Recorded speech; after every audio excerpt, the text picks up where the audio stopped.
میرے مولا مجھے صاحب جنوں کر، اے میرے مولا مجھے جنون عطا فرما اپنی راہ میں دیوانگی، لیکن یہ جنون اور دیوانگی حج میں آپ دکھاؤ،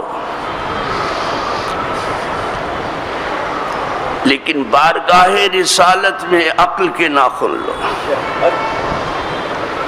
اس لیے کہ جیسے ہی حج ہوتا ہے لوگ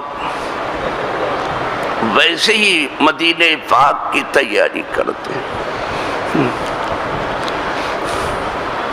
اور اعلان ہوتا ہے کہ آپ لوگوں نے کعبہ تو دیکھ لیا، آنکھیں ٹھنڈی کر لی، خوب آنسو بہا لیے، خوب رو دھو لیا، خوب گناہوں کی معافی چاہ لی، خوب توبہ کیا، خوب تلاوت، سب کچھ کر چکے آپ، سب ہو گیا نا؟ کعبہ دیکھ کے آنکھیں ٹھنڈی ہو گئی نا؟ کہا آپ کیا تمہیں کرنا ہے حاجیو؟ اب اسے دیکھو جو کعبے کا بھی کعبہ ہے،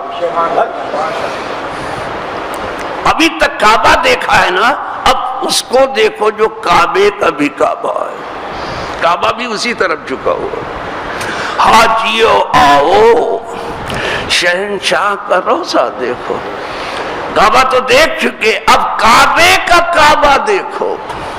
کعبے کے کعبہ دیکھنے کا مطلب ایسے صرف کہنے کے لیے نہیں کہا، کعبے میں حج ہوا ہے آپ کا، لیکن پتہ نہیں قبول ہوا یا نہیں۔ جاؤ حضور کے پاس اور دعا کر دیں گے، اب وہ قبول ہو کے رہے گا۔ اس لیے فرمایا کہ جس نے حج کیا اور میری زیارت کو نہیں آیا تو اس نے میرے اوپر زیادتی کی۔ من حجا ولم یزرنی فقط جفانی، جس نے خانہ کعبہ کا حج کیا اور میری زیارت کو نہیں آیا، وہیں سے چلا گیا، تو میرے اوپر زیادتی کی۔ اور کتابوں میں ہے کہ جب حضور کی بارگاہ میں جاتا ہے بہت ادب سے جاتا ہے، بہت ہوش سنبھال کے جاتا ہے، بہت سانس روک کے جاتا ہے، جبریل بھی آہستہ سانس لیتے ہیں۔ میں ذرا آپ لوگوں کو بتاؤں گا، یہ جو لوگ بہت زور زور سے وہاں کچھ پڑھنے لگتے ہیں، تھوڑا ادب کے ناخن، جہاں سانس بھی زور سے نہیں لے سکتے، آپ کیا کر رہے ہو؟ نہیں بتایا کہ یہاں آواز کوئی بلند نہیں کر سکتا، وہ نعرے لگا رہے، یہ کس نے سکھا دیا آپ کو؟ جہاں زور سے سانس نہیں لے سکتے نعرے لگا رہے ہو؟ آپ نے انڈیا اور پاکستان اور بنگلہ دیش سمجھا ہے؟ کھڑے کہاں ہو؟ اس ادب گاہ میں آپ کھڑے ہو، اس زمین پر، اس آسمان کے نیچے ویسی جگہ دنیا میں کہیں نہیں ہے۔ یہ سب یہ مان لیا نا؟ اب سب کہہ رہے ہاں ہاں ٹھیک ہے۔ کیوں ہے یہ؟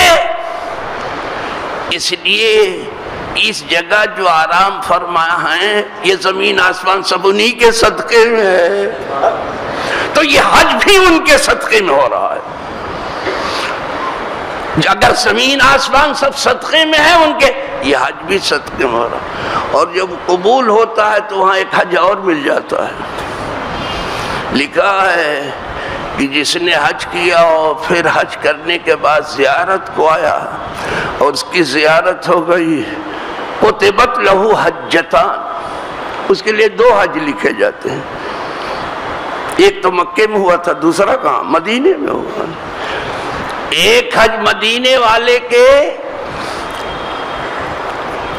دیار میں پہنچ کے ہوا، ایک مکے میں ہوا، لیکن اس حج کا پتہ نہیں تھا جو مکے میں ہوا، پتہ نہیں قبول ہوا کہ نہیں ہوا۔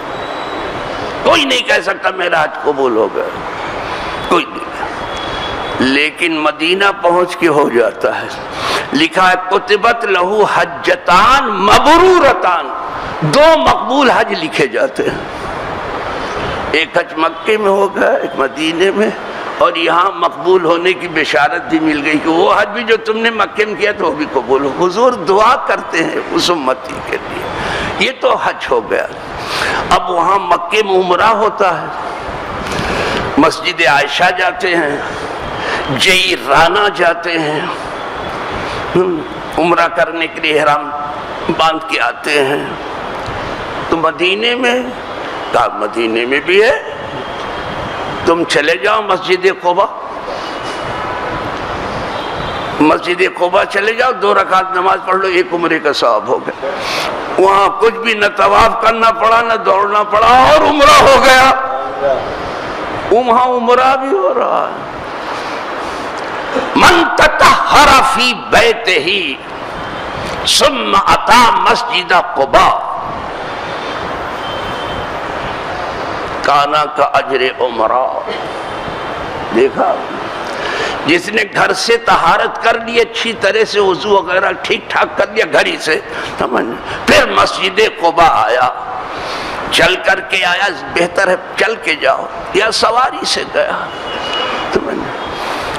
فرکع رکعتین، تو وہاں 2 رکعت پڑھی، تو یہ کانا کا اجر عمرہ، یہ ایسے ہوا جیسے اس کا عمرہ ہو گیا۔ دیکھا، تو مدینے میں بھی مدینے والے کے صدقے میں حج بھی ہوتا ہے، عمرہ بھی ہوتا، اور سب کچھ انہی کے صدقے میں تو ہے۔ ہوتے کہاں خلیل بنا کعبہ و منا، لولاک والے صاحبی سب تیرے گھر کی، ہمارا وجود تک نہیں ہوتا حج اور نماز اور زکوٰۃ اور جہاد، یہ سب تو بہت دور کی بات ہے، وجود تک نہیں، انہی کے صدقے میں ہے۔ آج جانے کیا کیا خیال اور کیا کیا دماغ لے لے کے بیٹھے۔ حضرت خلیل کہاں ہوتا، مینا کہاں ہوتا، کعبہ کہاں ہوتا، سب انہی کے صدقے۔ الحمدللہ۔